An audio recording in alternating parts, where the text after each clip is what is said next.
বিট্টু, ওঠ, আজ পয়লা বৈশাখ। মা, আজকে তো আমি একদম পড়বো না, আজকে শুধু খেলবো। কেন রে?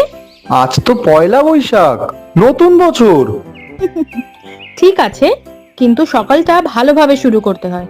উফ মা, নতুন বছরেও পড়াশোনা? আজ যা করবি সারা বছর তাই হবে। তাহলে তো আমি সারা বছর খেলবো আর ঘুমাবো। তাহলে পরীক্ষায় কি হবে বলতো? ওটা পরে ভাববো। হলুদ বাটা রইলো, মেখে স্নান করে নে। এসব পচা জিনিস আমি মাখবো না। দাঁড়া, আমি যাচ্ছি। ধুর, ভালো লাগে না। খাটে নতুন জামাটা পরে নে। ও, দারুণ লাগছে তো মা। তাড়াতাড়ি খেয়ে ঘুমিয়ে পড়, বিকেলে তোকে নিয়ে হালখাতা করতে যাব। হাল খাতাটা আবার কি গো মা? দোকানে নতুন খাতা খোলা হয়, আর নিমন্ত্রণ পত্র দিলে মিষ্টি আর ক্যালেন্ডার দেয়। তাহলে তো মজা, অনেক মিষ্টি পাবো। এতগুলো মিষ্টি!